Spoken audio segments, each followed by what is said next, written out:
जो भाजपा ने सरकार के आने के बाद एक आयोग तैयार किया था, जो पूर्ण रूप से लागू नहीं किया गया, वो ही मांग इनकी थी। मान लो जैसे एक स्ट्रेचर मिल जाए, हमें कुछ इंस्ट्रूमेंट मिल जाए जो हमारे जीवन में सुगमता से हम अपना जीवन जी सके। उन मांगों को लेकर ये निरंतर 90 दिन से सेक्टर 12 में धरने पर बैठे थे।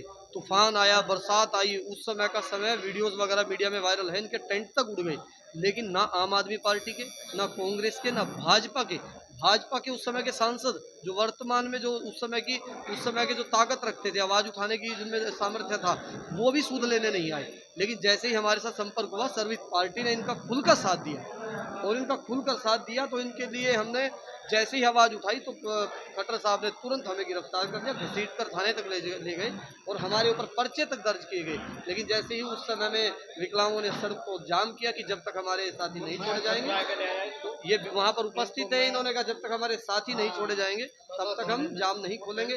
तब उन्होंने हमें रिहा किया, लेकिन हमारे ऊपर पर्चे फिर भी दर्ज किए गए। उसी को मद्देनजर रखते हुए इन्होंने सर्विस पार्टी को समर्थन किया है, और सर्विस पार्टी का साझा प्रत्याशी वीरेंद्र मराठा है, इसलिए वीरेंद्र मराठा जी को हमने वोट के लिए उड़ रही है कि सर्विस पार्टी ने पैसे लेकर के जो है वीरेंद्र मराठा को समर्थन दे दिया। देखिए, हम सर्विस पार्टी के लोग ऋषि दयानंद के अनुयायी हैं, प्राणी मात्र का हित चाहने वाले लोग हैं। गुरु ब्रह्मानंद जी के आशीर्वाद से, महाराणा प्रताप जी के साहस से, उनके स्वाभिमान से प्रेरित होकर हम काम कर रहे हैं। यहाँ पर मराठा जी साक्षी थे, अभय सिंह चौटाला जी साक्षी है, उनकी पार्टी साक्षी है। हम अभी से हमारी खुलकर शुरुआत हुई है प्रोफेशनल राजनीति में। हम आज से ये बेस बना रहे हैं, ये साक्षी हैं, हमारा प्रत्येक कार्यकर्ता साक्षी है, ईश्वर साक्षी है। हमने आज तक जिसका समर्थन किया है, ईमानदारी से हमने कार्य किया है। हमने किसी से 1 रुपए का भी चंदा तक नहीं लिया, ना सहयोग लिया है। ईश्वर ने हमें सामर्थ्य दिया है। अरे जब हमारे साथी विकलांग होते हुए संघर्ष कर सकते हैं, हमें तो परमात्मा ने हाथ पैर पूरे दिए हैं, साधन दिए हैं। इतना साधन हमारे पास है कि हम अपनी गाड़ियां चला सकते हैं और इस तरह की बैठकों का आयोजन कर सकते हैं। ये जो हमारे ऊपर जो आरोप लगाए गए हैं, ये बिल्कुल निराधार है। कोई ना कोई किसी की षड्यंत्र है जो इस तरह का वायरल कर रहा है, या फिर आज की राजनीति से वो प्रेरित है। आज का माहौल ऐसा ही है, कोई भी समर्थन नहीं करता बिना पैसों के। लेकिन हमारी पार्टी एक कैडर बेस्ड पार्टी है, एक संगठन बेस्ड पार्टी है। हमारे पास अनुदान इकट्ठा होता है, एक दूसरे के साथ विमर्श के बाद ही हम निर्णय लेते हैं। स्वच्छंद कोई नहीं है, स्वतंत्र है सभी, हमारे ही तंत्र के अनुसार हम कार्य करते हैं। तो क्या बीजेपी ने इनकी मांगों को नहीं माना था? इनकी जैसे ही हमने प्रोटेस्ट किया, तुरंत खट्टर साहब ने इनकी बैठक बुलाई 90 दिन के बाद। अगर 10 दिन और रुक जाते तो खट्टर साहब की सेंचुरी लग जानी थी। तो तुरंत बैठक रखवाई और उन्होंने मोहर लगाई कि मैं 18 मांगों को मान लेता हूँ।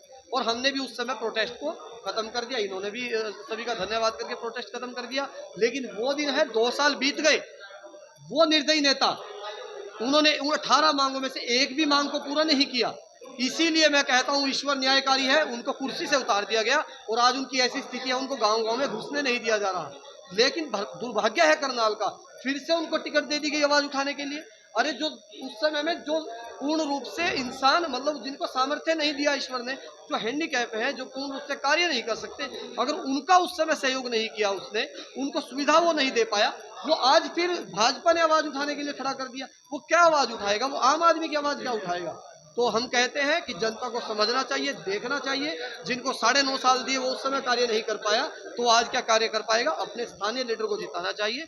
सर्विस पार्टी ने वीरेंद्र मराठा जी को समर्थन दिया है, और उनका पूरा समाज और 36 बिरादरी का भाईचारा, सर्विस पार्टी, इनेलो का गठबंधन उनके साथ खड़ा है। हम कर्म फल व्यवस्था पर विश्वास करने वाले लोग हैं, हम ईश्वर पर विश्वास करने वाले लोग हैं। ईश्वर न्यायकारी है, हम अपना 100% देंगे, यूनियन अपना 100% देगी, मराठा साहब का समाज 100% देगा, तो निश्चित ही ईश्वर न्यायकारी है, वो सफल होंगे और लोकसभा सीट तक हम उनको पहुंचाकर अंतिम उनको अपना नेता चुनेंगे। जी दोस्तों, हमारे आज का कार्यक्रम आपके सम्मुख विकलांग कल्याण अधिकारी समिति के माध्यम से किया गया, जिसमें सर्विस पार्टी के हमारे प्रदेश के महासचिव सुनील काम्बोज जी, प्रदेश के प्रवक्ता आदरणीय जो मेरे से पहले आपके सामने बोल रहे थे रणवीर राणा जी, और इनके यूनियन के बहुत सारे पदाधिकारी और मराठा जी भी यहाँ से गए कॉन्फ्रेंस से, और ये आज समर्थन दिया गया।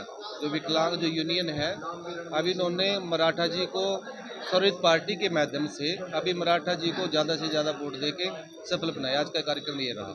क्या लगता है आपको, मराठा वीरेंद्र वर्मा जी को जिता ले जाएंगे आप लोग? बिल्कुल लगता है, क्योंकि ये जो यहाँ की लोकसभा करनाल के उन लोगों को भी सोचना चाहिए। बाहर के जितने प्रत्याशी हैं, चाहे वो बीजेपी से हैं, चाहे वो कांग्रेस से, वो बाहर के हैं। और हमारा नारा भी अभी बाहरी को हमने भगाना है और स्थानीय को हमने बनाना है। मराठा वीरेंद्र वर्मा जी यहाँ स्थानीय हैं और स्थानीय नेता ही अच्छी प्रकार से हमारी बात को समझ पाता है। आदरणीय जो हमारे प्रधानमंत्री हैं नरेंद्र मोदी जी, उन्होंने भी कई बार वो बोलते हैं, आप टीवी पे उनके आप बाइट देखते हैं, सुनते हैं। अभी जो नेता कैसा होना चाहिए, नेता स्थानीय होना चाहिए। क्यों होना चाहिए? क्योंकि स्थानीय नेता ही जनता के सुख दुख का साथी होता है, वही उनकी जो समस्या उनको आसानी से समझ पाता है। प्रधानमंत्री जी तो फिर बाहरी को बोले करनाल में खट्टर जी को भेज करके, खट्टर जी तो स्थानीय नेता नहीं है। उनको लगता है अभी उनका शायद कहीं न कहीं कोई मित्रता है, जैसे जनता के माध्यम से लगता है कि वो अपनी मित्रता का जो उसको निभा रहे हैं। यहाँ कितने नेता हैं मालूम बीजेपी के? लेकिन करनाल की नजर से देखे तो क्या वो ठीक हो रहा है? नहीं, बिल्कुल गलत है। यहाँ नहीं होना चाहिए। बीजेपी में बहुत सारे कदावर नेता हैं, उनको टिकट मिलनी चाहिए थी, नहीं दी। ये दुर्भाग्य है। इस करनाल लोकसभा की जनता को समझना चाहिए और इन बाहरियों को धूल चटानी चाहिए। मैं तो बीजेपी के जो कार्यकर्ता हैं, जो वरिष्ठ नेता हैं, उनको भी कहना चाहूँगा, अभी जब तक आप आवाज़ नहीं उठाएंगे, आपकी बातों का ऐसे कुचला जाएगा। आपने पूरी कई नेता तो ऐसे इनकी पूरी जिंदगी, मैं नाम नहीं लेना चाहता, मेरे समाज से ही है और उन्होंने संगठन में RSS में अब तक बहुत कार्य किया है, लेकिन उन समय पे टिकट काट दी जाती है, टिकट नहीं मिलती। बाहरी जो नेता उनको लाके यहाँ पे हमारे पे थोप दिया जाता है।